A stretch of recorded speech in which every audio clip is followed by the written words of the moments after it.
अपनी अमेरिकी यात्रा के दौरान पीएम मोदी ने एक भाषण के दौरान कहा था कि अब भारत में हर साल एक नया आईआईटी और नया आईआईएम खुल रहा है। अब भारत सरकार के ही शिक्षा मंत्रालय ने संसद में जवाब दिया है कि पिछले 5 सालों में कोई भी नया आईआईटी या आईआईएम नहीं खोला गया है। इस जवाब के फौरन बाद कांग्रेस ने बीजेपी और पीएम मोदी को आड़े हाथों लिया है। कांग्रेस ने ट्वीट करके पूछा है कि आखिर पीएम मोदी इतना झूठ क्यों बोलते हैं। भारत सरकार का ये जवाब भी सोशल मीडिया पर तेजी से वायरल हो रहा है। कांग्रेस ने आज अपने ट्विटर हैंडल पर पीएम का वीडियो साझा किया है और पीएम के बयान की पोल खोली है। कांग्रेस ने लिखा है, मोदी का मंत्र झूठ बोलो, बार बार झूठ बोलो। एक बार फिर पीएम मोदी अपने ही बनाए जाल में फंस गए हैं। आपको बता दें कि कांग्रेस के राज्यसभा सांसद कुमार केतकर ने शिक्षा मंत्रालय से कुछ सवाल किए थे। उनके सवाल थे, शिक्षा मंत्रालय बताए कि पिछले 5 सालों में खोले गए नए आईआईटी और आईआईएम किस शहर में खोले गए, किस साल खोले गए और उनमें कितने स्टूडेंट्स पढ़ाई कर रहे हैं। इन आईआईटी और आईआईएम से कितने स्टूडेंट्स पास हुए और पिछले 5 सालों में कितने नए विश्वविद्यालय खोले गए। इन्हीं सवालों का जवाब शिक्षा मंत्रालय ने लिखित रूप में दिया है। इस जवाब में लिखा गया है कि पिछले 5 सालों में एक भी नया आईआईटी और आईआईएम नहीं खोला गया है। शिक्षा राज्य मंत्री सुभाष सरकार ने राज्यसभा में एक लिखित जवाब में कहा कि वर्तमान में देश में 23 आईआईटी और 20 आईआईएम हैं। यानी पीएम मोदी अक्सर अपने भाषणों में झूठ बोलते हैं, जिस पर उनकी और उनकी सरकार की खूब फजीयत होती है।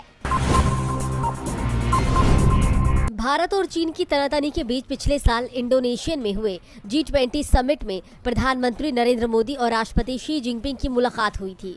इंडोनेशिया के बाली में हुए G20 इवेंट के दौरान दोनों की ये बैठक हुई थी। वहीं इस बैठक को लेकर विदेश मंत्रालय ने बताया है कि इस दौरान पीएम मोदी और शी जिनपिंग के बीच बातचीत हुई थी, जिसके बाद विपक्ष बीजेपी पर हमलावर हो गया है।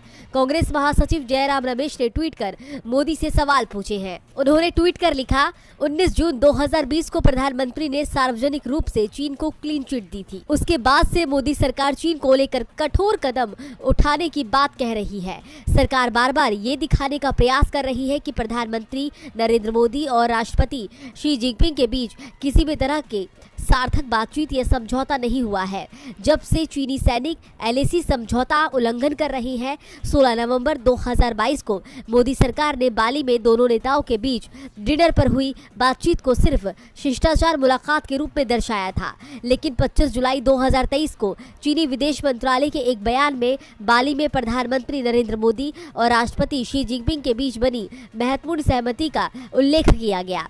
27 जुलाई को हमारे विदेश मंत्रालय ने पुष्टि की कि बाली में दोनों नेताओं के बीच शिष्टाचार मुलाकात के अलावा भी बहुत कुछ हुआ था। क्या यह सहमति है या प्रधानमंत्री नरेंद्र मोदी द्वारा चीन को दी गई छूट? क्या चीनी सैनिक आखिरकार देपसांग और डेमचौक से पीछे हट जाएंगे, जहां उन्होंने 3 साल से भी अधिक समय से भारतीय जवानों को पेट्रोलिंग करने से रोक रखा है? इस बीच दोनों देशों के आर्थिक रिश्ते भी ऐसे आगे बढ़ते दिख रहे हैं जैसे अप्रैल 2020 के बाद लद्दाख और अरुणाचल प्रदेश में चीनी घुसपैठ कभी नहीं हुई है। क्या यही प्रधानमंत्री की लाल आंख का नतीजा